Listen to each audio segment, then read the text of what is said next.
Alors, de quoi on va parler dans ce numéro? On va parler de Bon anniversaire Bernard, qui est un truc. On va parler de moteur de jeu. Alors ça, c'est un petit peu une petite nouveauté. En fait, c'est tout simplement, vous allez le comprendre avec Bon anniversaire Bernard, on va parler un petit peu de temps en temps de technique aussi, de ce qui fait les jeux vidéo. Et là, c'est un de ces numéros comme ça. Et donc là, c'est pour le coup, ça sera sur les moteurs de jeu. Ensuite, on va parler d'un jeu PS4 qui s'appelle Dreams et qui... Pardon, j'allais faire la chanson. My reality. Voilà. Donc ça sera notre ramen. Et ensuite, les traditionnels teriyaki et sushi. Et puis voilà. Mochi-mochi. Ouais, après, il y a le mochi-mochi à la fin.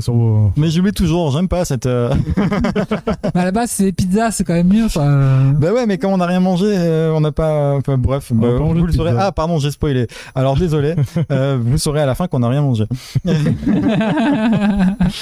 Et alors peut-être, ce qu'il faudrait peut-être préciser, c'est que dorénavant, enfin, même pas dorénavant en fait, c'est que tous les numéros 10, tous les 10 numéros, on va faire un numéro spécial où on va parler plus de technique, ou en tout cas de création vidéoludique en fait. Hein, voilà. Rentrer dans les flots de la matière. C'est un peu ce qui est dans l'idée, avec peut-être un dénominateur commun à chaque fois, le fameux Bon anniversaire Bernard. On vous en dira un peu plus pendant ce numéro, qui est un projet qu'on a, qui traîne un peu. Et ce sera peut-être l'idée, l'envie de vous montrer son évolution, tous les 10 numéros peut-être. Voilà, ou alors tous les multiples enfin on verra, peut-être ça peut être exponentiel, genre le 10, le 100, le 1000, le voilà, 1 si on n'avance vraiment pas, ça sera le 100e numéro dans 6 ans, 8 ans, voilà. Et sinon j'ai l'impression que ça va bien tout le monde. Ouais. On parlera pendant le sushi quoi. Ouais, pareil, oui, dans l'ensemble oui aussi ça va. L'ensemble ça va, on est... Ok, bon bah alors je vous propose qu'on parle directement, sans plus de suspense, qu'on parle un petit peu de ce projet qui s'appelle Bon anniversaire Bernard. Allez, parlons de Bernard. Alors, Bon anniversaire Bernard, c'est quoi? C'est le jeu qui nous a réunis à la base, parce qu'avant d'être un podcast à succès, on était un studio de jeux vidéo à succès. Taco Prods. Taco Games. Taco Studio, Games, je sais plus. Il y avait un taco dedans. Ouais. Et il fallait qu'on prenne pas le même parce que quand on a l'habitude de voler les noms des gens, il y avait déjà un truc qui s'appelait Taco quelque chose. Ouais, effectivement, c'est ça. Ouais. On va pas prendre exactement le même, histoire de... Voilà. C'est notre projet, comme dirait notre notre méprisable président. Alors, concrètement, c'est quoi Bon anniversaire Bernard? Pour l'instant, c'est 2-3 notes, 2-3 idées notées quelque part dans un vieux carnet qu'on a sous les yeux, que The Poulpe a conservé. Bravo pour le devoir de mémoire. Ouais, avril 2017. Oui, devoir de mémoire, ça veut dire que le projet est mort. Donc, plus de 4 ans. Ouais. Ça a commencé à germer. Bah, j'avais noté ça 4-5 ans. Ça me semble cohérent. Ouais. Mais on avance aussi, on avance sans avancer, on explore des possibilités techniques. On débat sur est-ce qu'il y aura ou non un mouton magique. On s'est pas fait niquer le concept du jeu récemment. On en parlera un petit peu plus tard. Ok. Voilà. Mais enfin bref. Pardon, c'est pas de gros mots à l'antenne. Putain. C'est des missions de 18 et plus. Voilà. Parce qu'il y aura 18 personnes qui vont nous écouter peut-être. C'est ce qu'on espère atteindre cette fois-ci. Plus que ça. Oui. On sait que vous êtes nombreux, de plus en plus nombreux et nombreuses à nous écouter et on est super contents. On est super contents aussi quand vous participez au live et quand vous participez sur Discord. Mais dans tous les cas, quoi que vous fassiez, dès qu'on a un petit signe de votre passage, de votre présence, ça nous fait extrêmement plaisir. Est-ce que, juste vite fait une petite parenthèse, est-ce qu'on peut parler de ce petit truc sympa qu'on a reçu? Alors oui, j'allais y venir. On a Alugo qui est donc le community manager de l'équipe qui a développé Beatworkers, qui est un jeu dont on avait parlé dans le numéro 3 de mémoire, je sais plus exactement, il me semble. Ils nous avaient envoyé des codes pour télécharger le jeu et c'est un espèce de jeu de rythme qui est un jeu mobile qu'on valide totalement, qui est très sympa. Et voilà, et on dit pas ça parce que ils nous l'ont envoyé qu'on s'est obligé de le dire, c'est très honnête, voilà. Si on n'avait pas aimé, on l'aurait dit aussi. Et voilà, ils nous ont envoyé une carte postale un peu sympa. Je pense que je mettrai la photo sur Instagram ou sur Twitter pour la partager un peu avec les curieux qui nous écoutent. Et donc voilà, merci encore à toi, à Hugo. Je te taguerai aussi d'ailleurs, je pense, sur la publication. Et voilà, c'est toujours sympa des petits... Ça nous touche beaucoup. Ouais, carrément, ça fait vraiment plaisir. Ouais. Avec un petit mot personnalisé et tout, non, c'est sympa. Et ça me fait penser, puisque tu parles un peu de live et tout, en fait on l'a pas vraiment introduit. Parce qu'en fait, le dernier podcast qu'on avait fait le 9, on avait lancé les lives juste après. Donc en fait, tous les mercredis, maintenant, on fait un live sur Twitch, qui était avant sur YouTube, maintenant c'est uniquement sur Twitch et en replay sur YouTube, qui s'appelle l'actu des métadarons. Et en fait, pendant 1 heure à peu près, plus ou moins, on parle plus un peu... que moins. Plus que moins, c'est vrai, c'est un peu plus que moins. C'est tous les mercredis, Sauf les jours de sauf podcast. problème technique. Ouais, Voilà, pas sauf problème technique. On a eu des problèmes de connexion internet récemment qui nous ont empêché. Après, il y a aussi les vacances, mais bon, en général, on essaye de rester sur ça, sur tous les mercredis, donc 1 fois par semaine. Un petit format rapide, enfin, un petit tour de table sur ce à quoi on a joué récemment, quelques actus qui nous ont un peu marqué sur le jeu vidéo. On complète ça avec un peu de conseils ou de recommandations vidéoludiques, ce genre de choses, enfin des films, des séries, éventuellement des albums de musique, des BD, des livres. Voilà. Et puis ça nous permet d'aborder aussi des trucs qu'on n'a pas forcément l'occasion d'aborder dans nos podcasts, vu que nos podcasts sont thématiques. C'est vrai que quelquefois il y a des jeux même si on a le Teriakif à la fin qui permet d'en parler, on joue énormément, on consomme énormément de produits de divertissement, de culture, donc il y a un moment donné on peut pas tout mettre dans un seul Teriakif, même si j'ai bien essayé plusieurs reprises, et donc voilà, c'est un format qui nous permet un peu de faire ça. Ouais, c'est exactement ça. Donc voilà, si y en a qui aiment bien ce genre de format, on vous invite à venir nous rejoindre du coup sur Twitch. On n'est pas uniquement en talk show, l'idée c'est aussi d'interagir avec les gens qui sont dans les commentaires et qui parlent avec nous, donc vous aussi vous avez l'occasion de faire vos recommandations ou d'échanger avec nous si vous êtes d'accord ou pas sur ce qu'on dit. Vous avez même la possibilité, si vous rejoignez le Discord, d'être en live avec nous, qu'on vous voit, qu'on vous entende. Donc voilà, si pour les intéresser, EES, venez sur le Discord, sur Twitch et YouTube en replay pour ceux qui préfèrent se poser, qui n'ont pas le temps forcément pour des lives. Ouais, c'est un vrai plaisir parce que en fait on rigole bien en fait des fois avec les conneries que vous nous sortez, franchement, même les idées en fait, les remarques, c'est super. Franchement d'avoir ne serait-ce que 3-4 personnes des fois, c'est très très sympa quoi. Ouais, t'as rappelé comment ça s'appelait? L'actu des métadarons.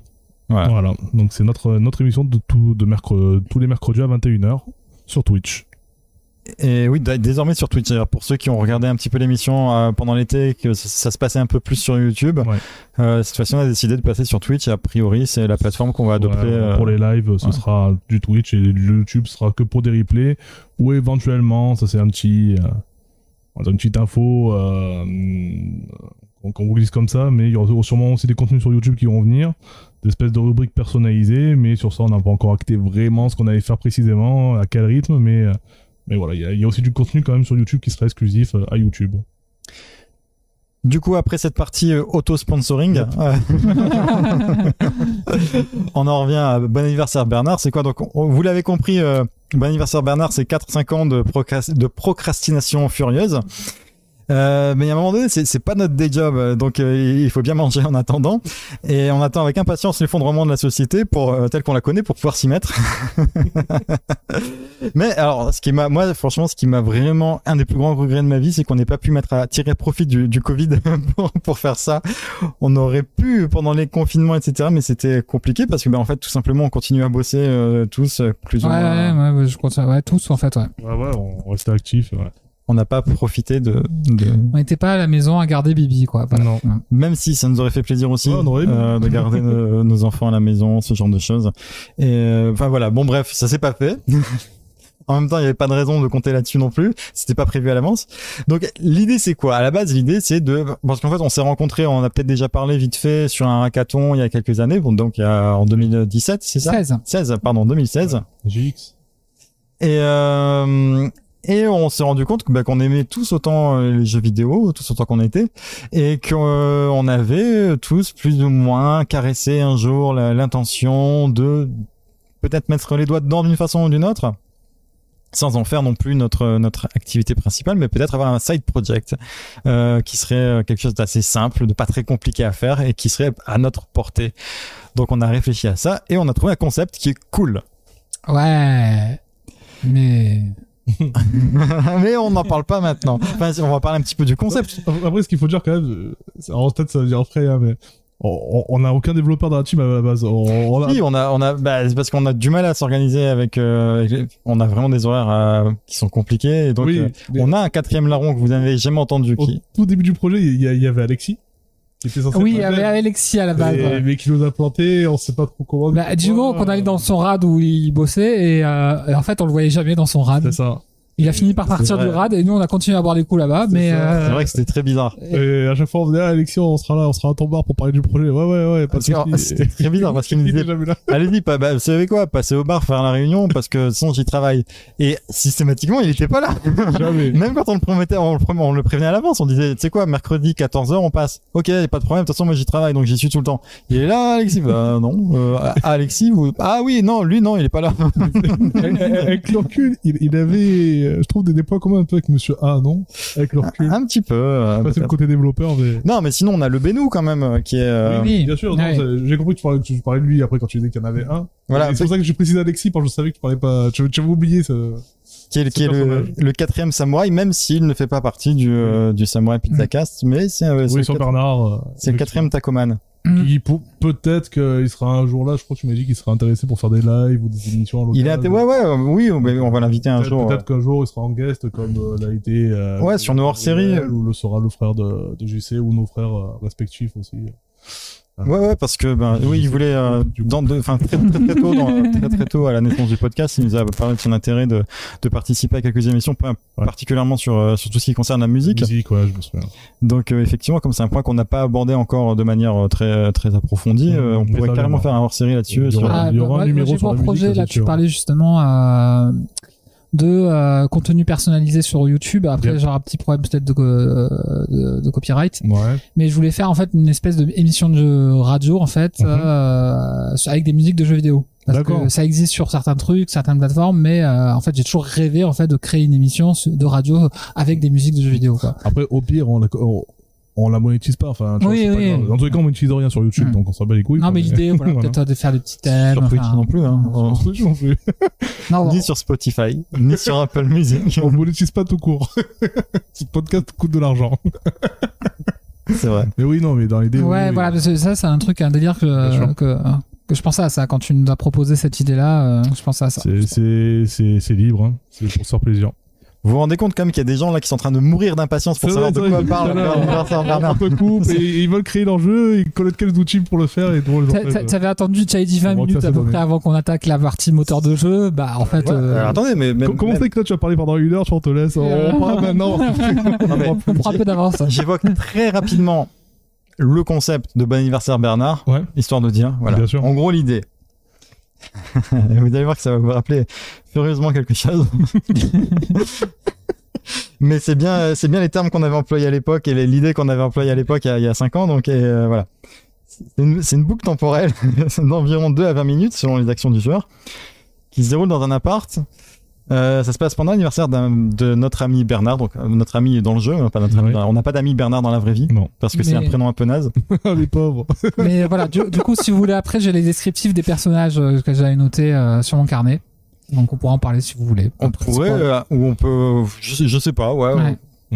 Comme tu veux nous en dire un? Ouais, à part Bernard quand même. Vas-y. Alors Bernard, c'était un livreur qui travaillait à son compte, qui est plus ou moins entouré de ses clients potes, en fait. C'est pas vraiment des amis proches. Alors là, t'es en train de spoiler complètement le jeu. Merde. Moi, je m'oublie, moi. Donc on coupera cette partie, c'est ça? Non, on pourra laisser. C'est un gros spoil quand même. Parce qu'en fait, en gros, c'est en interagissant avec les gens, parce qu'à la base, on arrive à l'anniversaire de Bernard et tout le monde est pote avec lui. Ouais, mais là, du coup, j'ai tout niqué, là. Faut pas... C'est pour le concept aussi.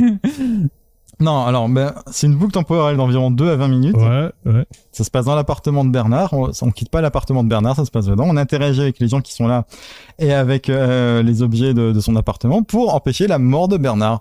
Et à chaque fois qu'on rate, on recommence la même boucle et on doit essayer d'avancer un petit peu plus, d'en savoir un petit peu plus sur les raisons de son décès et d'essayer de l'empêcher tout simplement. Donc, si vous avez suivi un petit peu l'actu, ça rappelle beaucoup un truc. 12 minutes. Un jeu qui est sorti là et dont le concept a fait dire à Hideo Kojima, oh putain, j'ai envie de refaire des jeux d'aventure. Ça aurait pu être nous, les gars. 4 ans et demi d'avance, quoi. Ça fait chier. Après, des idées, tout le monde en a. Hein. Oui, c'est l'air du temps, quand on dit. Mais quand même, 4 ans et demi d'avance, quoi. Quand j'ai joué à ce jeu, même la façon de le représenter, de la façon de le rythme du truc et tout ça, ça ressemble vraiment beaucoup à ce qu'on avait prévu. Mais bon, écoute, j'en parle pas plus maintenant parce que ça me déprime, mais on en reparlera un petit peu à la fin dans nos sushis et teriyaki. Voilà. Sinon, c'est juste un jeu pour l'histoire. Parce que je sais plus si j'en avais parlé ou pas de ça. À la base, l'idée, moi, parce que j'avais lancé un petit peu la graine et puis après on avait tous développé dessus. Moi, c'est un jeu qui m'avait été inspiré par un jeu qui s'appelle Shadow of Memories, qui était sorti sur PS2 et dont personne n'a entendu parler. Voilà, c'est et c'est un jeu peut-être que j'aurais envie de présenter peut-être dans nos formats un petit peu en live sur Twitch, un truc comme ça, un de ces quatre. Bon bref, voilà, je laisse planer ça. On en reparle un petit peu plus tard, mais je vous reparlerai de Shadow of Memories, de The Last Express et de ce type de jeu un petit peu plus tard. Donc voilà, on en est là, on en est à avoir une idée qui du coup est très cool, qui a été a priori qui est validée et on s'est dit maintenant comment on fait, parce que nous on est des auteurs, des designers, on connaît assez de code pour survivre, mais faire un jeu ça peut paraître compliqué. Et on pourrait se poser la question de quoi on a besoin dans l'absolu pour faire un jeu. A priori, pas grand-chose. T'as tes 10 doigts ou même moins. Ça marche aussi avec moins. Un ordinateur, beaucoup de temps libre. Beaucoup de temps libre. Ça dépend d'où tu pars, mais dans tous les cas, je pense que beaucoup de temps libre, c'est pas accessoire. Accessoirement, une connexion internet et une bonne compétence en langue anglaise, tu peux t'en sortir. Parce que si tu parles anglais, t'as des tutos, t'as des ressources, tu peux demander de l'aide. Et beaucoup de motivation aussi. Beaucoup de motivation, et d'endurance. Mais ça, tu l'as forcément, la motivation. Et d'endurance, surtout l'endurance. Parce qu'on est quand même en 2021. En 2021, c'est peut-être l'année où ça n'a jamais été plus simple qu'aujourd'hui d'apprendre à coder, d'apprendre à faire des projets qui demandent du développement, ce genre de choses. C'est pas complètement fou de se dire qu'on peut apprendre ces compétences aujourd'hui. Je sais pas ce que je suis totalement d'accord. Entre le moment maintenant et le moment où on a commencé à évoquer ce jeu, effectivement, il y a des dizaines, voire des centaines d'outils qui sont apparus, qui ont simplifié les choses. Alors qu'au moment où on en parlait, c'était, il y en avait, ça existait déjà, mais c'était beaucoup moins démocratisé, quoi. Oui, et t'as des communautés qui ont fleuri aussi, qui vont t'aider dans ta démarche. Bon, bref, voilà quoi. Aujourd'hui, t'as aucune excuse pour pas apprendre à coder. Parce que là, c'est un truc, tu peux, quel que soit ton âge, quel que soit ton pays, ta langue, quel que soit ton niveau d'entrée de jeu, il y a pas de test de QI à l'entrée, il y a personne qui va regarder tes diplômes. Tu peux apprendre à coder aujourd'hui. Et juste tu tapes apprendre Python, apprendre JavaScript sur Google, tu vas trouver des milliers de ressources. Ouais, t'as une chaîne YouTube là de la développeuse du dimanche là qui pareil elle fait son jeu et en fait elle stream, enfin pas elle stream mais elle fait des vidéos sur YouTube où elle développe son jeu avec des moteurs des moteurs physiques ou d'autres choses et elle t'apprend des astuces, des choses comme ça, donc t'as plein de ressources maintenant. Après je pense qu'il faut déjà avoir un petit niveau pour suivre ce genre de vidéos. Je pense qu'il faut avoir quelques notions en développement, ça peut aider. Après on n'est pas non plus des complets débutants là-dedans puisque nos métiers sont un petit peu liés à ça aussi. Donc voilà, si je résume, un jeu, c'est quoi au final? Un jeu, c'est des lignes de code qui font des trucs. Bon, le code, ça s'apprend. Bon, voilà, fais ton jeu. Voilà, c'est tout ce que j'ai à dire. Pas du numéro 10. Non. Les moteurs, ça sert à rien. En vrai, c'est pas surcoté. C'est pas aussi simple. Déjà parce que l'essentiel des ressources que tu vas trouver en ligne vont se concentrer sur des langages qui sont pas spécialement conçus pour faire des jeux. Ça va être du JavaScript, ça va être du Python, ce genre de choses. C'est pas un problème en soi. Tu peux faire un jeu en JavaScript, tu peux faire un jeu en Python. Simplement, la plupart des ressources que tu vas trouver vont te parler de développement web, par exemple. Du coup, ça te fait prendre un petit détour. Et surtout, c'est très long et très chiant de faire un jeu comme ça. Enfin, c'est très difficile. Ça peut être facilement décourageant. Alors, quand je dis que c'est chiant, c'est pas vrai. Ça peut être passionnant en soi. Ça peut être très gratifiant, valorisant, enrichissant. Mais ça peut être ressenti aussi comme un gros détour. Si jamais tu fais ça pour apprendre à coder, oui, fais ton jeu, part de rien et fais tout à la main. C'est le meilleur apprentissage. J'ai jamais autant appris en JavaScript que quand j'ai voulu faire mon jeu from scratch. Si jamais le but de ton truc c'est de faire un jeu, c'est pas la méthode la plus rapide. Bon, parce que ouais, je vais vous parler, spoiler, hein, on vous l'a dit dans l'intro, je vais vous parler de moteur de jeu dans quelques secondes. Mais simplement, moi, ces 5 dernières années, j'ai testé à peu près tous les moteurs de jeu qui me sont tombés sous la main, et le benchmark que j'avais, c'était assez simple. C'était créer un personnage, le mettre dans une scène, créer une porte dans cette scène, faire se déplacer le personnage jusqu'à cette porte, et quand il passait cette porte, charger une autre scène. D'accord. Voilà, c'est un truc qui est très simple à faire. Bon, bah j'ai quand même galéré à faire ça juste en code. C'était la misère. C'est ce qui m'a pris le plus de temps. De tous, c'est celui qui m'a pris le plus de temps. Mais c'est un peu normal. Parce que c'est compliqué. Il y a énormément de choses à gérer qui paraissent bêtes. Rien que déplacer ton personnage, ça prend du temps de faire un truc de faire un bout de script qui déplace ton personnage. Ouais. Surtout quand tu sais pas comment faire à la base. Voilà. Parce que j'avais bien des bases en JavaScript et dans d'autres langages. J'avais une expérience qui était pas du tout adaptée à la création de jeux vidéo.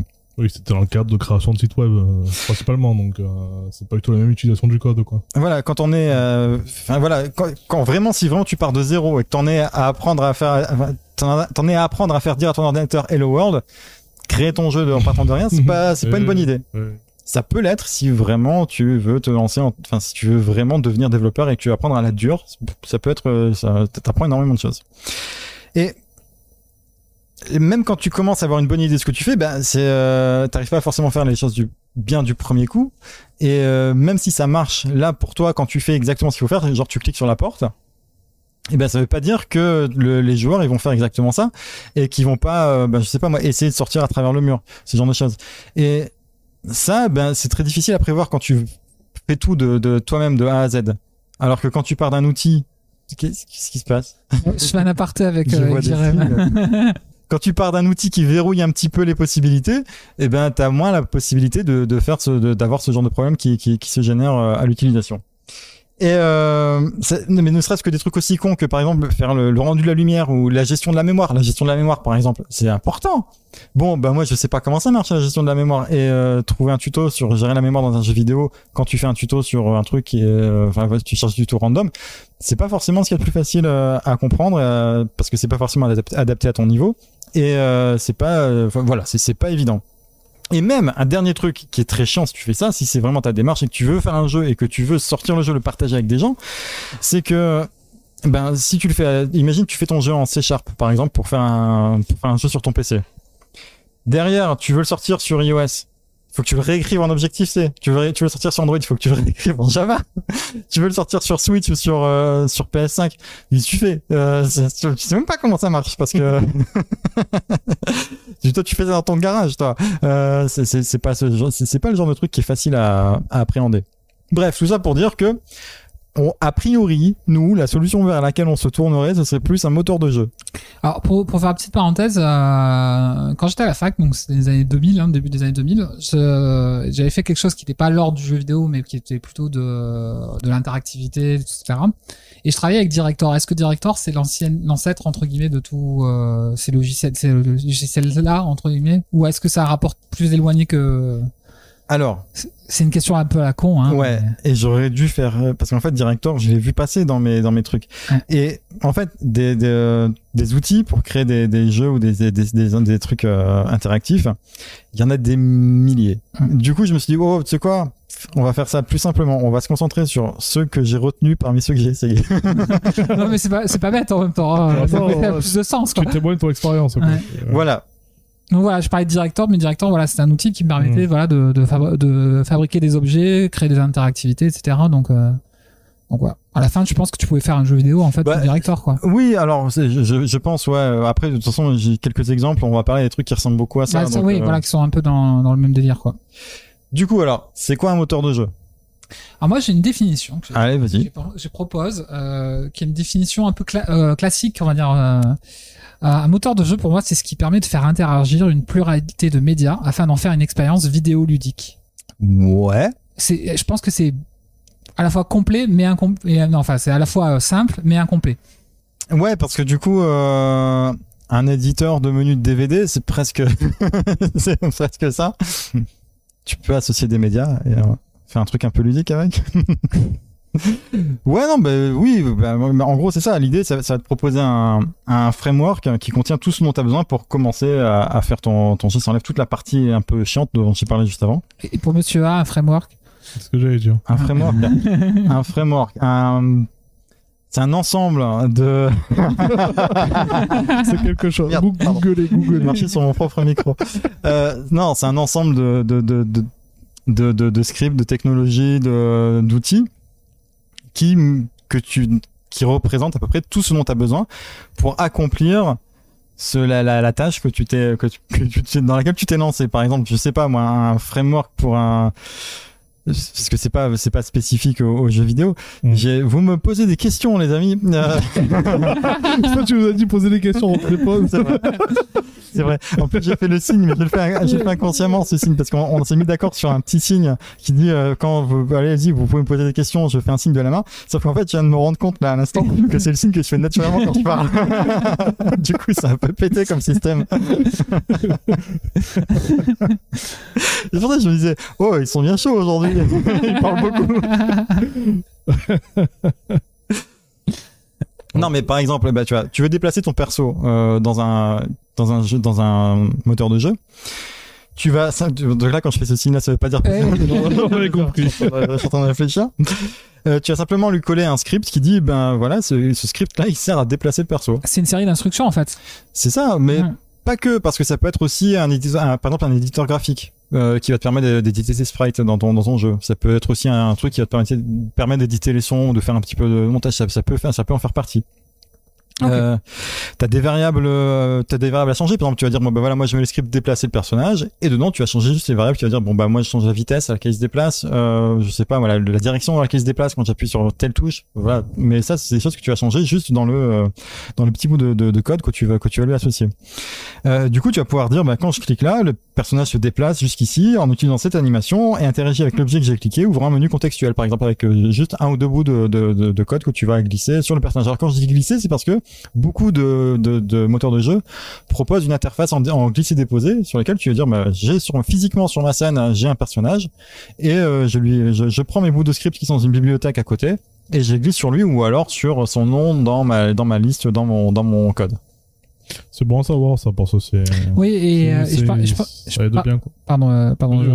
Je pense que tu reviendras justement notamment pour avoir un peu plus regardé ça que le reste sur comment utiliser ça avec les enfants. Ouais, parce que effectivement, on a des éditeurs qui sont ce qu'on appelle du visual scripting, où là c'est carrément où on n'a pas de code, on a juste des bouts de code qu'on va assembler les uns aux autres et où on va changer les variables directement. En fait, ça va se représenter comme un bloc généralement avec une couleur qui correspond au type de fonction ou de script qu'on utilise et dedans on va avoir juste un menu déroulant qui va dire par exemple là celui-là quand je mets déplacer le personnage j'ai un menu déroulant qui dit à gauche, à droite, en haut, en bas par exemple, ce genre de choses. Et ça effectivement c'est très adapté aux enfants.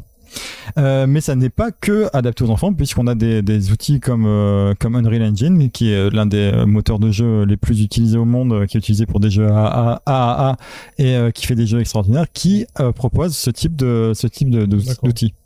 Effectivement, même les casual gamers connaissent Unreal, quoi. Ils le voient tellement souvent. Voilà. C'est toujours mis en avant dans le dernier PES, il est moteur graphique. Ils ont abandonné le moteur maison de Konami, le Fox Fox Engine. Ouais, je crois que c'est ça en plus, Fox Engine. Engine. On dit Engine. Moi, je toujours dis Engine, moi. Je pense que c'est Engine en vrai. Possible. Engine. On avait dit sans chanson. On avait dit que c'était un podcast sans chanson. C'est vrai. Parce qu'on a beaucoup chanté pendant les tests micro. Ça lui d'un coup. Notamment du Lady Gaga. C'est vrai. On n'a pas eu droit à Poker Face d'ailleurs. Non, parce qu'on n'est pas ce genre de personne qui tape dans la simplicité. Mais juste pour dire que le dernier PES, voilà, même plus PES eFootball, hein, si vous avez suivi un peu dans la live. Vous avez peut-être pas entendu parler de ce jeu. Ouais. Alors, Jérémy va vous en parler pendant 20 minutes. J'en reparlerai sûrement, à l'avenir. Et puis, il sort bientôt en plus. Mais, mais il y aura du coup du Unreal Engine, ou Engine. Et du coup, c'est le principe que si vous avez des enfants, peut-être, ou si vous côtoyez des enfants, attention, déjà, ça dépend comment vous les côtoyez, parce qu'il y a des trucs qui sont illégaux à faire avec des enfants. Peut-être que vous avez entendu parler de Scratch, et Scratch, c'est le principe, c'est ce principe-là, où on prend des bouts de code, on les place, et on peut animer un personnage, à changer de scène, sur faire des petites interactions, pour faire des petites vidéos, ou même des petits jeux. Bon, alors ça, c'est une façon de faire, le visual scripting. Dans la plupart des temps, dans la majorité des moteurs, tu vas en parallèle pouvoir ajouter du code. Donc, parce qu'en fait, oui, là, normalement, j'ai envie de faire d'une partie qui répond à la question, est-ce que je dois quand même apprendre à coder pour faire en utilisant? C'est important. Donc voilà, t'as des moteurs qui vont utiliser principalement du visual scripting. T'en as d'autres qui vont utiliser ça en parallèle avec du code. Parfois, ça va être le code, ça va être la principale façon d'ajouter des éléments ou du contenu ou de le modifier ou des interactions, etc. à ton jeu. Et il y a aussi un côté où, parce qu'en fait, il y a même dans les moteurs de jeu qui proposent pas forcément du visual scripting à la base, tu peux l'ajouter en module, en plugin. Et du coup, j'ai envie de faire un petit parallèle avec ce qu'on a dans le web, ce qui s'appelle un CMS, un Content Management System, système de gestion de contenu. Vous avez certainement entendu parler de tout ce qui s'appelle WordPress, PrestaShop, Magento, Magenta, je sais jamais, c'est Magento. Voilà. Ouais, Joomla, on n'en parle pas parce que c'est vraiment de la merde. C'est vraiment pas bien Joomla. Franchement, c'est dépassé, quoi. Non, c'est pas ça. C'est que l'interface, l'ergonomie, elle est pétée du back office. Enfin bref. Donc, en gros, un CMS, c'est quoi? C'est, pareil, vous avez un framework qui va vous permettre de créer un site internet. Et donc, sans connaître de HTML, de CSS, de JavaScript, de PHP, quoi que ce soit, vous pouvez créer un site internet, une boutique en ligne.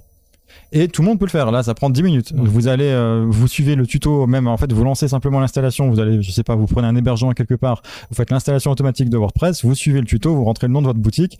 Vous dites, pas de votre boutique, votre site. Vous commencez à écrire des articles. Ça y est, votre site, il est en ligne et il y a rien d'autre à faire. Le problème, ça va être quand vous allez essayer de le personnaliser. Pour le personnaliser, il y a deux façons de faire. C'est soit vous allez apprendre, par exemple, pour changer la couleur de vos liens, vous allez apprendre 2-3 lignes de CSS, c'est très facile, et vous changez la couleur de vos liens. Pour changer l'emplacement de vos éléments, vous allez apprendre un peu de PHP, c'est un petit peu plus compliqué. Ça reste abordable, mais voilà, c'est. Ou alors, sinon, vous passez, comme dans les moteurs de jeu, vous passez par des plugins que vous ajoutez. Sauf que vous ajoutez des plugins, vous ajoutez un plugin pour changer la taille de la disposition de vos blogs, vous achetez un plugin pour rajouter un bouton d'inscription à la newsletter, etc. Au bout d'un moment, ça ralentit votre site. Et si jamais il y a un plugin qui ne marche plus du jour au lendemain pour une raison ou pour une autre, vous êtes niqué si vous savez pas comment résoudre le problème en connaissant un minimum de PHP. Là, on est un peu dans cette config là. Vous pouvez très bien faire un jeu dans un moteur de jeu en installant plein de plugins qui vous simplifient la vie.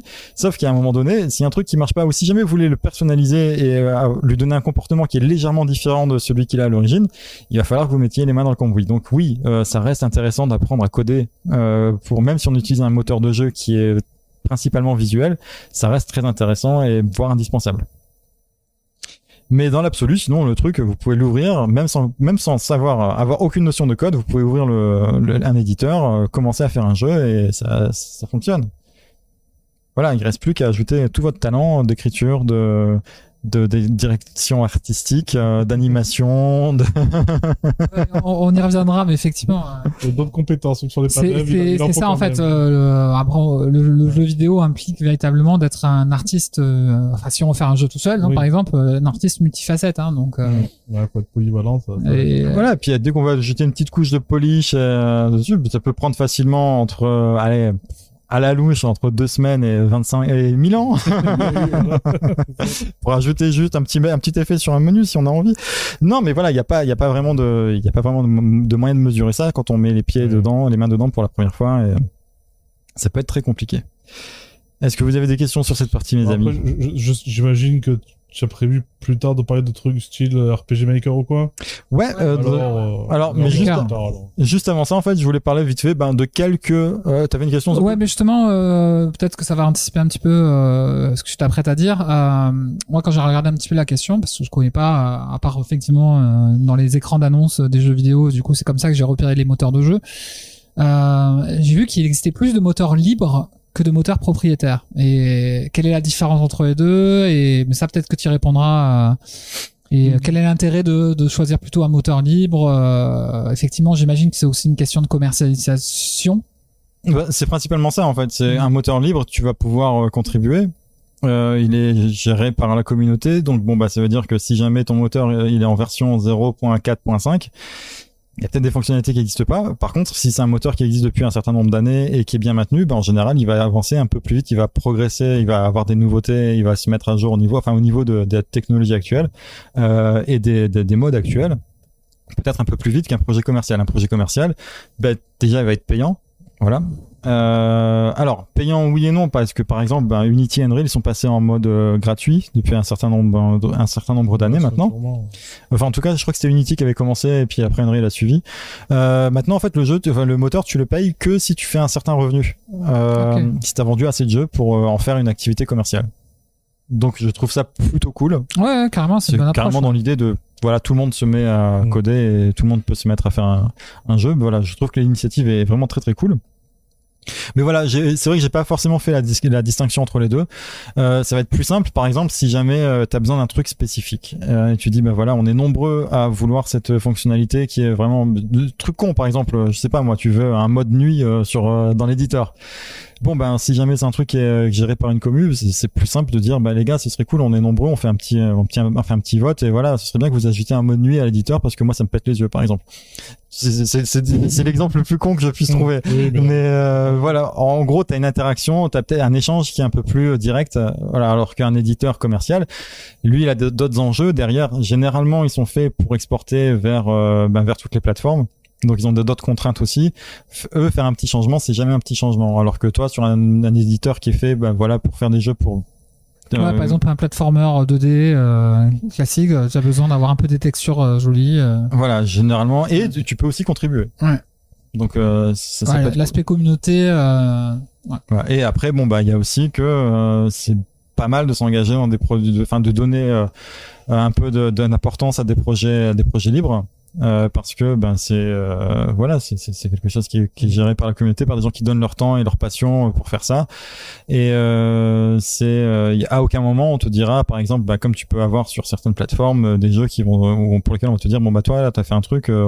En fait, t'as pas le droit. Là, je parle plus de publishing. On va te dire, là, ton jeu, là, non, ça correspond pas à nos guidelines, donc on va le supprimer, tu vois. De la même manière que t'as des jeux, t'as des moteurs de jeux qui seront libres, t'as des plateformes qui seront gérées aussi, des plateformes de diffusion qui seront gérées aussi par la communauté. Là, je m'éloigne complètement du sujet, mais où tu vas avoir un petit peu plus de liberté dans la ligne éditoriale de ton jeu. Ouais. Alors, les deux plus connus, j'en ai parlé déjà, c'est Unity et Unreal. Donc Unity qu'on connaît très bien si on aime beaucoup les jeux indés, c'est un peu le roi des moteurs des jeux indés, quasiment tous les jeux qui sont faits par des petites équipes passent par mais qui ont besoin de certain nombre de fonctionnalités passeront par Unity. Unreal généralement ça sera sur des plus gros jeux. Voilà. C'est donc les deux gros mastodontes, c'est ceux qui ont, je pense, le plus de parts de marché. Ils sont polyvalents, puissants, ils ont aucune limite. On peut faire des jeux aussi bien 2D que 3D dessus. Ils ont une grosse communauté pour trouver de l'aide. Ça, c'est très important parce que plus la communauté du jeu, qui utilise le moteur de jeu sera importante, plus tu vas facilement trouver de l'aide et des ressources. Tu vas trouver de l'aide, mais pas seulement, tu vas aussi trouver donc des assets. Ils ont ce qui s'appelle un asset store. Je vais peut-être revenir dessus un peu plus tard, mais en gros l'idée c'est que tu vas pouvoir télécharger du contenu, que ça soit des modèles, par exemple des modèles de personnages pour tester, pour les intégrer dans ton jeu, ou alors carrément des templates. Par exemple, tu peux acheter un template de FPS ou de jeu de course. Tu vois, oui, tout qui va servir le décor, le level design, en fait, le game, ouais. Où toute la partie logique est déjà créée, c'est-à-dire que on te dit voilà, là t'as un truc, tu poses ça sur ton personnage, ça veut dire qu'il peut prendre un fusil et tirer avec. Ah oui. Voilà. Ah ouais. Et après tu changes la couleur du fusil et t'as ton FPS.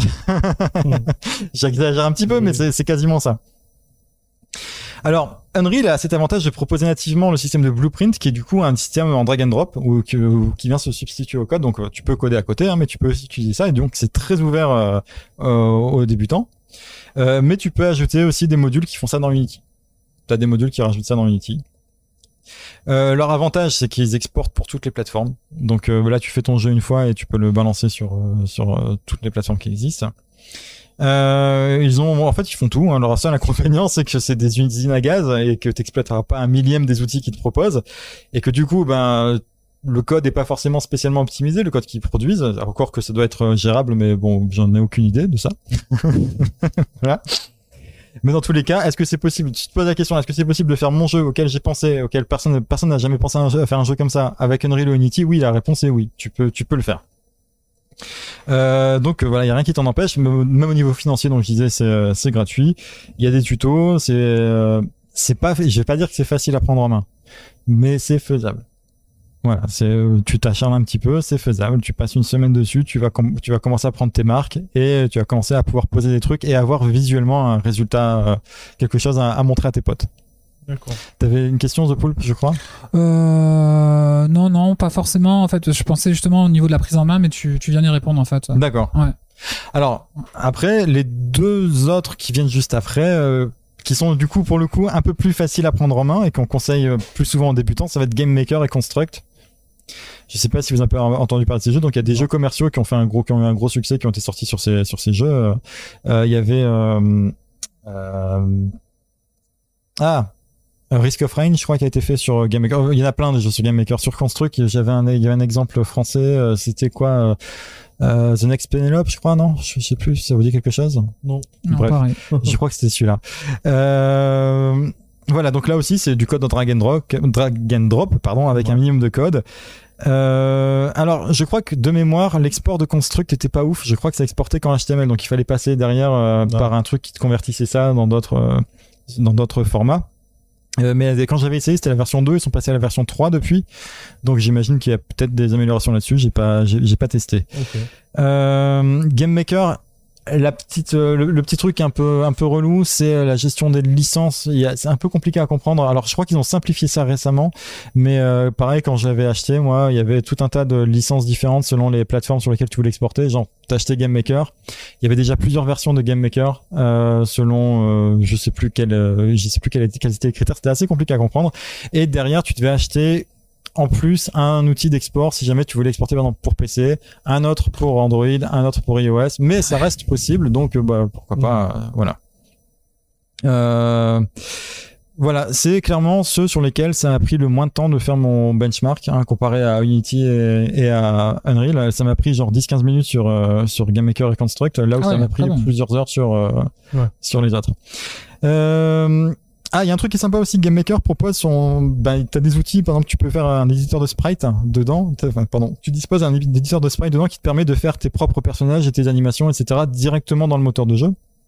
Donc ça, c'est plutôt pas mal de pas être obligé si jamais t'as pas d'éditeur je sais pas si t'as pas Photoshop ou autre chez toi, tu peux le faire directement dessus, tu fais en pixel par pixel, tu fais en pixel art, mais voilà, donc le truc est assez complet, il est assez facile à prendre en main, la communauté est plutôt présente et plutôt conviviale, donc ouais, c'est pareil, ça se recommande très facilement. Okay.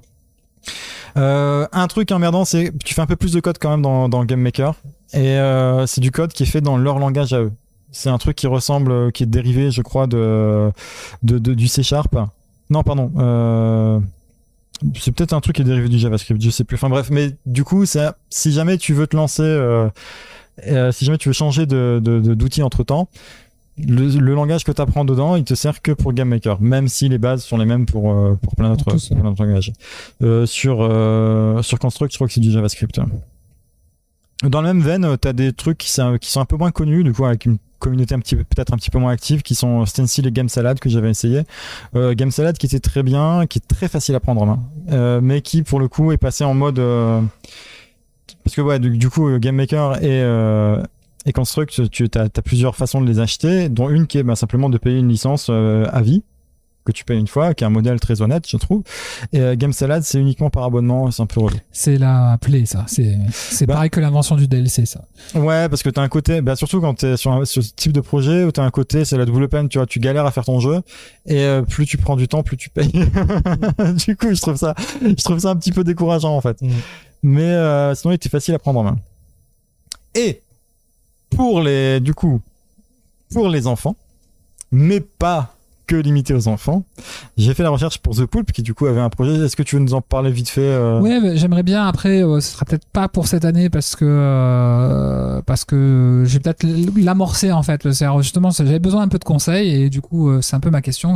J'ai une classe de de CM1, CM2. Et du coup, je me suis dit, en fait, ça, c'est vraiment leur univers, le jeu vidéo. Et si on apprenait justement à créer un jeu ensemble, ou en tout cas apprendre à avoir des compétences de base sur la création de jeux vidéo, voire de code, en fait, tout simplement. Et effectivement, les gamins, mon école, on utilise déjà Scratch. Donc ils sont déjà un petit peu auto-formés. En plus, c'est personne qui leur a montré. Ils se sont débrouillés un peu tout seuls sur les tablettes numériques. Et j'ai Scratch aussi sur l'ordinateur de l'école. Donc mais voilà, j'en discutais avec mon directeur aussi qui est assez passionné par la question. Et il m'a parlé de CodeMaker et de GDevelop. Ouais. Donc j'ai regardé GDevelop, c'est plus pour créer des logiciels 2D et ce qui est intéressant, c'est pareil, c'est beaucoup avec un système d'action et d'événements. Et en gros, tu peux créer un jeu si je veux un jeu de plateforme, si je veux un jeu de shoot, etc. Ou démarrer from scratch, effectivement. Et ce que je me suis aperçu en le manipulant un petit peu pour ce numéro, en fait, il faut maîtriser l'outil informatique. C'est le gros souci pour les enfants, c'est qu'ils sont, sans être désobligeants envers eux, ils sont bidons. Ils savent pas se servir d'un ordinateur. Je pense pas qu'à leur âge je le savais non plus, mais globalement, en fait, là j'ai prévu justement de faire comment on utilise l'ordinateur en classe, ne serait-ce que pour enregistrer un document, le modifier, et qu'ils aient toute la compétence à la fin de l'année. Et donc en fait, pareil pour CodeMaker. Alors je sais pas si c'est plutôt le make code de Microsoft. C'est pareil, c'est super intéressant, comme tu dis aussi pour les adultes, mais faut maîtriser un minimum l'outil informatique. Alors c'est un truc que j'ai remarqué quand je donnais des cours. J'avais des stagiaires qui avaient entre 17 et 60 ans, et du coup on s'attend principalement au début à ce que ça soit le mec de 60 ans qui galère un petit peu dans tout ce qui est code et dans tout ce qui est logiciel, etc. Et finalement, ceux qui galéraient le plus, c'était ceux qui avaient moins de 20 ans, parce que ils savent utiliser leur téléphone. Ils sont même extrêmement doués. Ils ont jamais eu besoin d'apprendre à utiliser l'ordinateur, en fait. Et c'est vrai que c'est problématique, quoi. Il y a ça, et il y a aussi l'anglais, parce que mine de rien, moi j'ai trouvé énormément de ressources. Alors il y a un truc qui s'appelle Code Kingdoms, qui est assez extraordinaire. En fait, c'est un outil qui permet, c'est un programme, et qui est fait aussi pour les classes, et qui permet de faire des modes pour Minecraft et Roblox. Du coup, c'est complètement adapté, et ça permet d'apprendre du code de manière super ludique, du coup. Par contre, c'est entièrement en anglais. Oui, c'est un petit peu problématique parce que on tombe sur un bilingue, ou une bilingue, mais bon, c'est pas forcément un passionné ou une passionnée de jeux vidéo, et puis je vais pas faire ça que pour un élève. Ouais, voilà. Et même ne serait-ce que d'avoir une interface en français, une documentation en français, ça me paraît super nécessaire. Du coup, j'en ai trouvé un. Ouais, cool. J'ai trouvé Godot. Alors Godot. Godot. On l'attend pas, celui-là, par contre. Exactement. Alors, tu sais que moi, j'avais dit un truc du genre, quand la version 1 est sortie, j'avais mis un truc sur Reddit, c'était, ça faisait longtemps que j'attendais. Mais en anglais, tu vois, I've been waiting for it, voilà. Et puis un mec qui m'a dit, je sais plus, j'avais été downvoté, tu vois, et il y a un mec qui m'a dit, les gars, ils ont pas compris la ref. Et puis moi, j'avais dit, si tu veux, people are bloody apes. Puis là, il m'avait dit, mais quoi? Puis j'ai dit, mais non, mais c'est aussi une citation d'un attendant Godot. Mais du coup, même lui qui avait compris la preuve, voilà. Non, mais c'est les Français, ça. Alors, Godot, ça propose aussi du visual scripting. L'interface est entièrement en français. Quand tu fais du code, par contre, c'est du code, ça va être print, ça peut être affiché, ça va être goto. Enfin, tu vois ce que je veux dire, c'est, voilà. Donc la documentation est aussi disponible en français, t'as des tutos en français, et j'ai vu pas mal de gens qui faisaient des projets avec des enfants, alors peut-être un poil plus vieux, peut-être un niveau collège, mais début collège, tu vois, genre voilà, donc ça pourrait éventuellement coller avec ça. Voilà, j'ai pas pu l'essayer celui-là parce qu'en fait à l'époque où je faisais ça, où je testais un petit peu mon truc là, il était en version pareil en 0. quelque chose, et ceux-là je les avais systématiquement enlevé de ma liste parce que je m'étais dit qui sait si ça va pas être abandonné. Voilà, et par contre maintenant voilà, il est passé en version 1, une communauté qui est assez active, et t'as énormément de tutos, des tutos qui brossent tout le truc, c'est-à-dire que ça parle de programmation, ça parle aussi de méthodes de travail, d'organisation, enfin voilà. Ça peut vraiment couvrir tout le truc, et ça peut être un outil pédagogique qui est effectivement assez intéressant. Donc je t'invite à explorer ça. L'idée, en fait, moi, c'est plus que la question du jeu vidéo, c'est d'explorer des mondes imaginaires, en fait. Le jeu vidéo est comme c'est un art total, un peu comme le cinéma. C'est-à-dire que du coup, tu balayes un nombre de compétences monstrueux, en fait. C'est-à-dire que j'ai tout en fait. Je peux faire de la géographie, je peux faire de l'histoire, je peux faire toutes les matières en fait avec un jeu vidéo. Donc l'idée c'est d'intégrer ça aussi dans une dimension pédagogique pour répondre un peu aux besoins des élèves et alors surtout les faire kiffer parce que j'ai déjà des élèves qui m'ont dit on fait un projet Minecraft quoi. Oui. Voilà. Donc pourquoi pas. Après, peut-être que dans les outils que je vous proposerai en off, il y a un truc qui marchera. On se dira, bah, en fait, mais ouais, même ça, même un gamin, il peut l'utiliser, il n'y a pas de problème. Mais voilà. Sinon, pour le code à proprement parler, parce que j'en parlais tout à l'heure, la langue, ça peut être un problème parce que ça ajoute une complexité supérieure de devoir coder dans une langue qui est pas la sienne. Et il y a un langage qui est en français qui s'appelle Linote et qui a été fait justement pour les gamins d'à peu près 12 ans. C'est pour leur apprendre le code. Et ça peut être sympa éventuellement aussi. Voilà, je suis tombé hier sur un mec qui a traduit le langage Rust en français et donc il l'appelait Rouille. Voilà. Je suis pas sûr que Rust soit le langage le plus kids friendly, mais pourquoi pas. Et sinon, peut-être que ça leur parlerait. Il y a un langage qui est composé uniquement d'emojis qui s'appelle Emoji Code. Ça fait plaisir à certaines personnes que tu as croisées, Ultra Chili. Oui, mais alors, j'ai pas. Bien sûr, c'est une blague, mais il est fonctionnel le truc et j'ai pas compris. Pardon, j'ai pas les codes moi de ça. Je comprends pas pourquoi, par exemple, la pastèque ferme un bloc de code. C'est quoi le rapport? Oui, donc tu ouvres avec une grappe de raisin, tu fermes avec une pastèque. Ok. Et surtout, à moins d'avoir un clavier particulièrement adapté, tu vois, genre les trucs que t'as pour streamer, là où tu te mets des raccourcis, des macros, c'est compliqué de taper en code, en emoji. Enfin bref, c'était plus pour la blague qu'autre chose. Et un dernier petit outil que j'ai trouvé sympa dans les généralistes, c'est Play Canvas. Alors Play Canvas, c'est un moteur de jeu qui est en ligne, il s'exécute dans le navigateur. Donc ça peut être sympa pour bosser sur son jeu on the go. Et aussi il propose, et c'est pas une feature complètement anodine, il propose de la coopération en temps réel à la manière d'un Google Docs, un truc comme ça. Donc ça fait de la 3D, ça utilise le WebGL. J'ai vu des démos dessus qui sont assez hallucinantes parce que ça tourne plutôt bien. C'est plutôt smooth et voilà, c'est assez impressionnant à utiliser. Après, ouais. Je voulais juste te dire, peut-être, pour ceux qui nous écoutent et qui pourraient être intéressés, est-ce que tu as prévu sur le Discord quelque part de mettre une liste de ces outils-là Alors, j'avais prévu à la base, et après je me suis dit que ce serait plus intéressant pour nous qui réécoutent le podcast à chaque fois pour noter les noms. C'est pas faux. Et qu'ils aient pas l'orthographe, comme ça ils galèrent bien à chaque fois. Voilà, comme ça nous fait des vues. La prononciation. Voilà.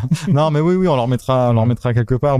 Je pense que peut-être, alors sur le Discord, oui, mais je pense qu'il faudrait même le mettre un peu dans la, mettre un espace perso, non Ouais, mais je me demande s'il faudrait pas les mettre dans la description. Ouais, non, ça alourdirait la description. Non, mais on le mettra sur Discord et ça sera l'occasion pour vous de vous inscrire sur Discord, dans notre Discord, si ce n'est pas encore fait.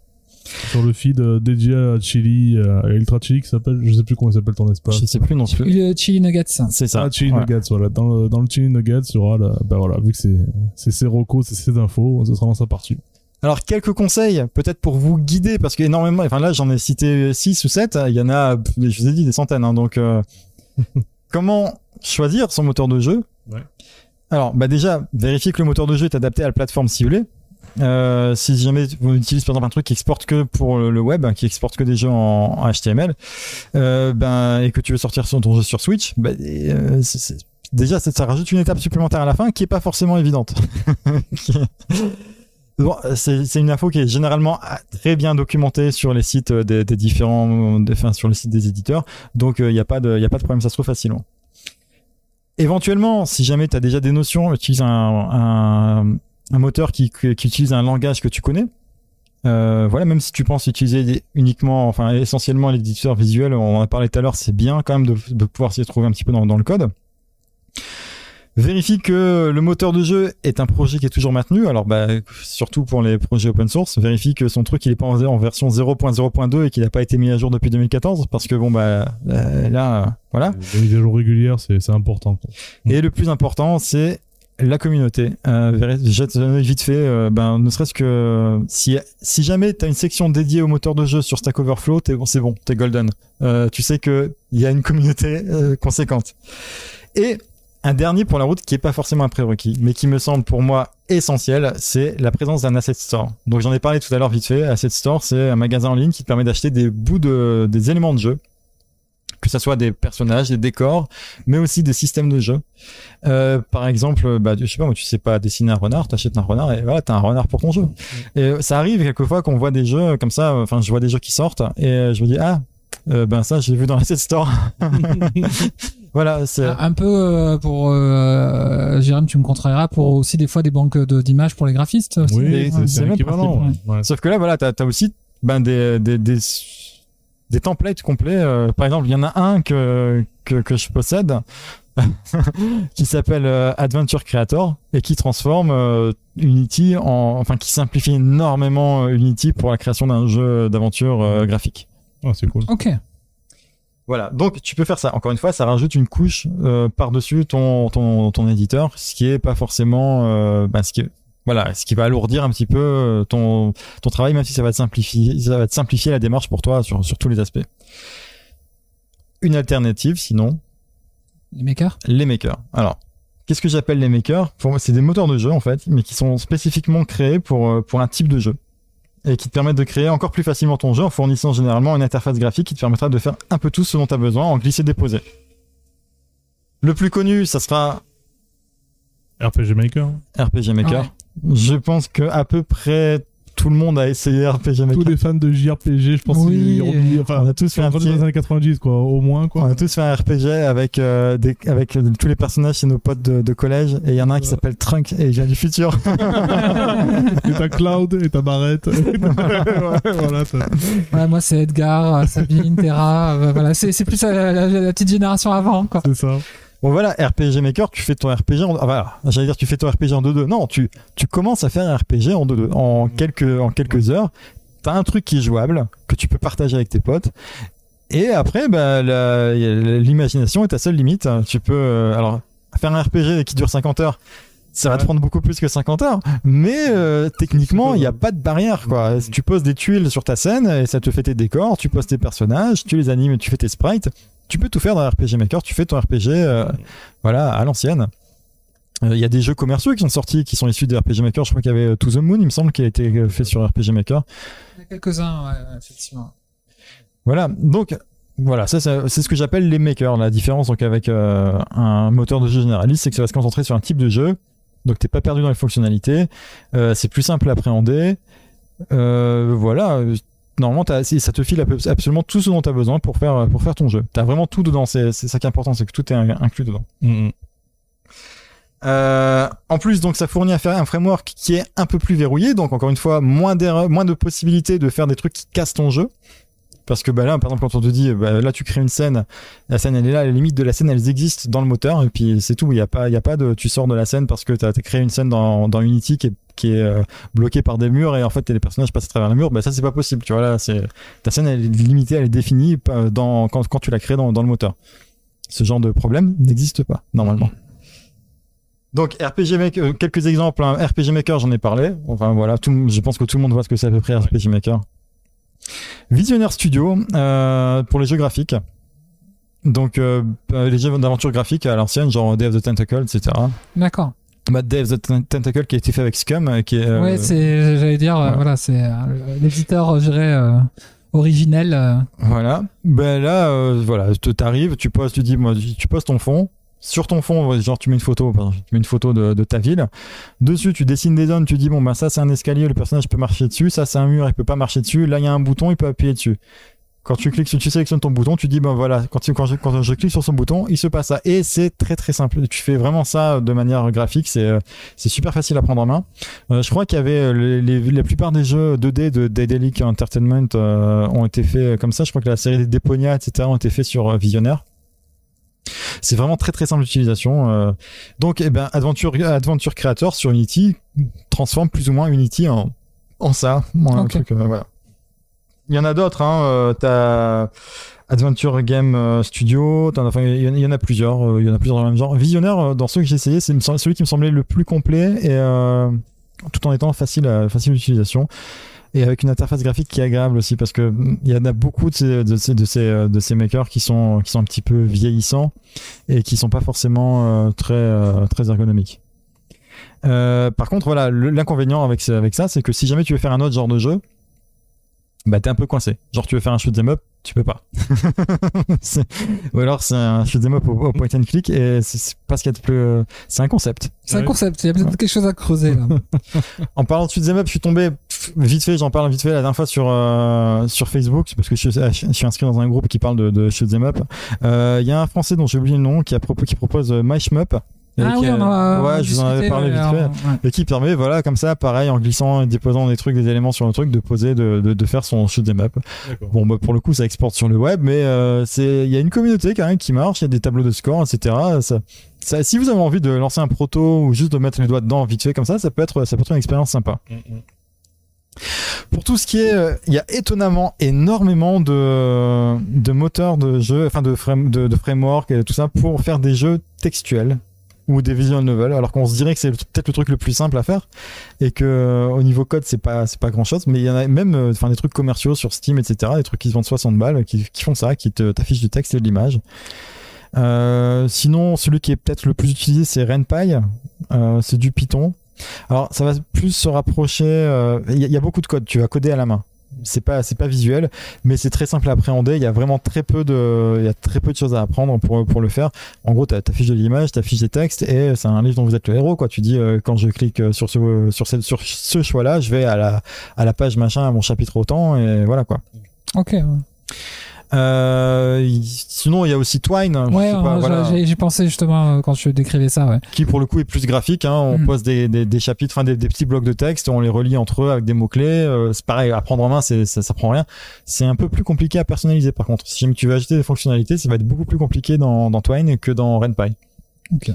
Et là récemment il y a un truc qui s'appelle Adventuron qui permet de faire un jeu avec un look super rétro, mais vraiment ça ressemble vraiment au vieux jeu d'aventure textuelle avec une grosse police bien pixelisée. Pour le coup t'as pas mal de code dedans, mais en fait c'est un outil qui est fait pour apprendre le code à la base. D'ailleurs le nom complet c'est Adventuron Classroom. Et voilà, ça peut être sympa. T'as Mugen si tu veux faire des jeux de baston, enfin voilà, il y en a plein. Voilà, sachez que tu veux faire ton jeu, quel que soit le genre, il y a quasiment sûr un truc, ou deux makers minimum, voilà, qui existe pour faire ça. Est-ce que je sais pas, est-ce qu'il y a un site web qui référence tous les différents moteurs de... Il y en a plusieurs, mais Wikipédia, tu mets liste des moteurs de jeu, t'as la liste. J'ai jeté un œil et du coup là, pour justement pendant le podcast, pendant qu'on parle justement, regardez, il y a pas tout. Non, effectivement, c'est pas en français en tout cas, il y a pas. Il y a pas un truc complet. Ouais, il parle justement, c'est là où est venue ma question sur les moteurs libres versus propriétaires. Mais globalement il y en a plein, mais effectivement par rapport à ce que tu décris, genre des centaines ou c'est pas structuré de cette manière-là, je pense qu'effectivement il gagnerait à avoir une information plus claire là pour le coup. Alors quand je dis des centaines, c'est en comptant tous les projets, parce qu'après t'as des mecs qui lancent des moteurs, des frameworks tous les jours quoi. Après sinon qui marchent bien, qui sont utilisés, qui sont maintenus, t'en as peut-être allé 150. Disons que Wikipédia c'est très bien parce qu'il va référencer les 50, 60 les plus connus en fait dans les deux catégories. Ouais. Donc mais effectivement c'est peut-être pas aussi précis que ce que tu l'as fait là pour l'instant Ultra Chili quoi. Mais donc voilà, des outils pour faire ton jeu, il y en a plein. Ton excuse elle est pas là, c'est pas le côté technique qui va te bloquer, parce que ça, ces outils là, tu prends RPG Maker, n'importe qui peut faire un RPG dans RPG Maker. Ce qui va te manquer, c'est écrire le scénario, designer des personnages, faire un truc qui soit intéressant quoi. Voilà, mais normalement c'est ce que t'apportes. Si t'écoutes cette émission et que tu t'es positionné dans notre optique, dans notre point de vue, qui est nous on a plein d'idées. Normalement c'est ce que t'apportes. Alors ton jeu, après, c'est sûr que tu as rajouté une couche de polish dessus, ça peut prendre beaucoup plus de temps que de faire le jeu lui-même. Ton jeu, ça sera pas Breath of the Wild, mais ça sera peut-être Gone Home ou Steins Gate, par exemple. Qui sont des jeux extraordinaires. Voilà, hein. Techniquement, c'est possible. Voilà, c'est à peu près tout ce que j'avais à dire là-dessus. Juste un petit truc qui est un petit peu entre deux, qui est les mods.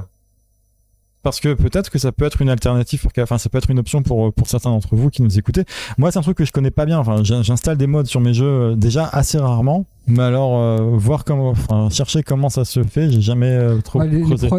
Les premiers mods que j'ai installés, c'était sur Baldur's Gate 2, effectivement, The Darkest Dawn Days, je sais plus exactement, et effectivement, déjà, à installer, c'était pas un peu plus compliqué d'installer le jeu lui-même, mais pour pas avoir des conflits entre la base de données mais effectivement, après, comment c'est fait, là, du coup, c'est un peu un mystère aussi, ouais. J'aurais pu demander à notre ami Yangui, mais j'ai appris que mercredi qu'il faisait lui-même ses propres mods, du coup, j'ai pas eu le temps. Ça peut, comme je te disais tout à l'heure en off, c'est une émission par elle-même, en fait, hein, parler des mods, hein, en fait. Oui, c'est le cas, mais clairement, c'est un sujet que je maîtrise pas du tout. Par contre, voilà, je sais que ça peut être une façon de faire son jeu, enfin de faire son de mettre en forme ses idées et de créer son propre truc. D'ailleurs, ça permet de rappeler ce principe-là. Tu en as parlé un peu plus tôt, le fait d'avoir la curiosité et en fait de profiter de l'occasion de se pencher sur le jeu vidéo pour apprendre à coder. Avec notre collègue, notre ami Yangui, c'est clairement ce qui s'est passé. C'est qu'il était pas du tout développeur. Pas du tout. Ouais. C'était, il travaillait dans les copropriétés. C'était un syndic de copropriété, donc il était pas du tout dans ça. Par contre, il a beaucoup de temps libre. Il a beaucoup de temps libre. Mais ouais, son grand délire, c'était de faire des mods pour Skyrim. Et en fait, c'était sa porte d'entrée. Et maintenant, il fait une formation de développeur. C'est vrai. Et en plus, c'est quelqu'un qui est plus vieux que nous. Il a 40 ans passés. Donc voilà, c'est jamais. Que nous, on en a pas 40 ans. On a moitié moins. Oui, voilà. Dans l'âme. Voilà, dans l'âme, ouais. mais voilà, donc c'est pour dire que c'est jamais trop tard de se lancer. Donc si vous avez envie, c'est pas vraiment un frein en fait. Avec l'envie, ça vient naturellement. Après, je pense pas que ça soit la façon la plus simple, les mods. Mais j'ai pas l'impression. Après, voilà. Bon, il y a un problème, c'est que, du coup, ça va limiter le public qui aura accès à vos créations, à ceux qui ont le jeu. Et... Après, c'est le côté passion des mods. C'est-à-dire que du coup, effectivement, moi, je joue à ma cousine, ma belle cousine, j'en parlais hier. C'est pas une grosse gameuse, mais par contre les jeux où elle jouait, elle les a soudés sous deux. Si elle pouvait coder pour The Witcher 3, elle coderait. Donc c'est vraiment ce côté-là en fait de passionné en fait qui va nourrir la motivation pour aller faire du mode quoi. Et ça peut aussi engendrer des jeux à part entière, voire même des genres de jeux. Par exemple, on a le mode Defense of the Ancients sur Warcraft 3 qui a créé le genre MOBA. Voilà, dont pourrait nous parler notre ami notre ami Okajin, voilà, qui stream ce genre de choses sur sa chaîne et qu'on salue au passage. Voilà, donc tous les jeux comme Dota, League of Legends, etc. à la base ça vient d'un mode. Bon, alors les puristes diront qu'ils n'ont pas tout inventé, qu'ils s'inspiraient du mode Aeon of Strife de StarCraft, lui-même vaguement inspiré du mode multijoueur Future Cop LAPD. On les emmerde les puristes, on l'a déjà dit, hein. Non. Après, ça peut être un business en soi, même les mods, parce que en fait, de plus en plus, il y a des gens qui font des mods et qui ont un Patreon, par exemple, avec des gens qui les soutiennent pour payer, pour dire voilà, écoute, moi j'ai kiffé ce que tu fais, là, continue à bosser là-dessus et je te file un petit billet, voilà. Ouais, c'est un peu du early access, mais un peu moins. Plus t'as vendre quoi, c'est un peu l'idée quoi. Ouais, mais même pas. Non, c'est soutien sans plus quoi. Enfin non, c'est plus toi tu fournis des trucs pour la communauté et la communauté derrière te le rend. Et il y a aussi même des jeux qui incluent un store avec des modes en vente, comme par exemple Minecraft, la version Microsoft, la version Bedrock de Minecraft. T'as un magasin, un marketplace sur lequel tu peux acheter des mods qui ont été faits par la communauté. Voilà. Ce qui est un peu nul, hein, parce qu'en fait, ils sont passés Microsoft, ils ont racheté le jeu, on est passé d'un jeu qui était ultra modé avec tout le monde, enfin voilà, la communauté qui partageait ça librement, à un jeu complètement verrouillé. Là, moi, récemment, j'étais obligé de racheter la version Java, justement parce que mon fils voulait installer des mods dessus. Du coup, tu me conseillerais plus la version Java à prendre, quoi. Ah, si tu veux pouvoir modifier quoi que ce soit, c'est mes versions Java, la version Bedrock, elle est complètement verrouillée de partout. Tu peux rien faire dessus.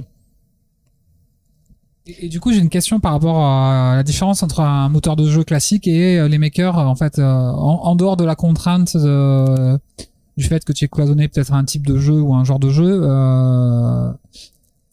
En gros, est-ce que c'est plus d'accessibilité ou quelles sont les contraintes des makers? Ouais, généralement, ce que je mets là-dedans, ouais, c'est ça, c'est des outils qui sont vraiment faits pour des gens dont c'est pas le métier. Un moteur de jeu, à la base, il parle à des gens qui font ça toute la journée.